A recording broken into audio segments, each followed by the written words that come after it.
Hello guys, আজি মই আমৰলি বনাব লৈছোঁ। আমৰলিটো এক প্ৰকাৰৰ আপোনাৰ পৰুৱাৰ টোপ হয়। এইটো প্ৰত্যেক বছৰে বহাগ বিহুৰ সময়ত আমি খাওঁ। খাবলৈ বৰ টেষ্টি হয়। তো আমৰলিবোৰ কিছুমানে খাই পাইছে আৰু কিছুমানে খাই পোৱা নাই। এইটো আমাৰ এক প্ৰকাৰ ট্ৰেডিশ্যনেল ফুডৰ ভিতৰতে পৰে। তো মই প্ৰথমতে আমৰলিখিনি ধুনীয়াকৈ ধুই মেলি বাচন এটা উলিয়াই লৈছোঁ। তাৰপিছত তাত দিবলৈ জলকীয়া, নহৰু, ধনিয়া পাত আৰু পিঁয়াজ সৰু সৰুকৈ কাটি লৈছোঁ।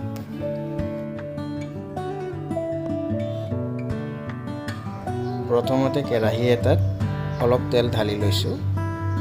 তেলখিনি অলপ সময় গৰম হ'বলৈ দিম। তেলখিনি গৰম হৈ গৈছে। এতিয়া পিঁয়াজ, জলকীয়া, নহৰুখিনি দি ভালদৰে ভাজি লওঁ।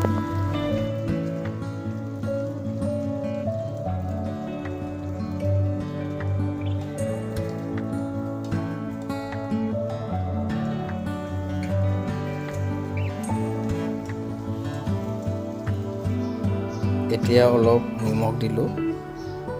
তাৰপিছত অলপ জলকীয়া গুড়ি দিম যাতে দেখিবলৈ ভাল হয়। তাৰপিছত ভালকৈ লৰাই দিম।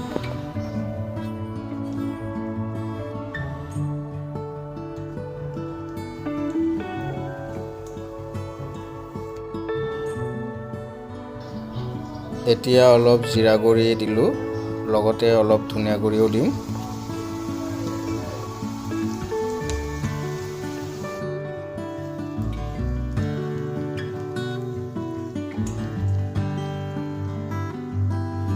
পিঁয়াজ, নহৰু, জলকীয়াখিনি আধা ভজা হৈ গৈছে। এতিয়া আমৰলি পৰুৱাৰ টোপখিনি দিলোঁ।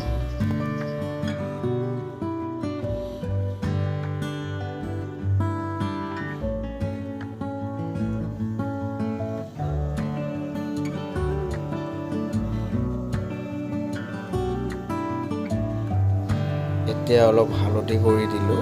অৱশ্যে হালধি গুড়িখিনি দিবলৈ পাহৰিছিলোঁ।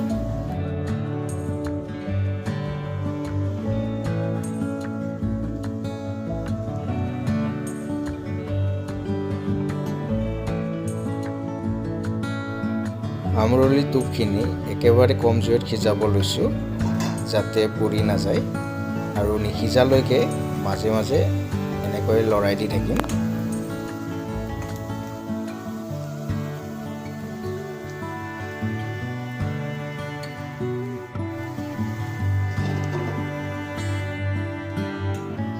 আমৰলিখিনি ধুনীয়াকৈ ভাজা হৈ গ'ল।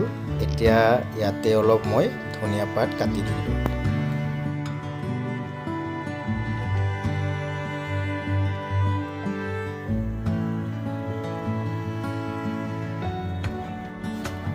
আমৰলিখিনি সুন্দৰকৈ প্লেট এখনত উলিয়াই ল'লোঁ। দেখিবলৈ ৰংটো বৰ ধুনীয়া হৈছে। আমৰলিৰ টোপবোৰ খাবলৈ কিন্তু বৰ সোৱাদ হয়। আশা কৰোঁ ভিডিঅ'টো চাই নিশ্চয় ভাল লাগিলে। পুনৰ লগ পাম। আজিলৈ নমস্কাৰ।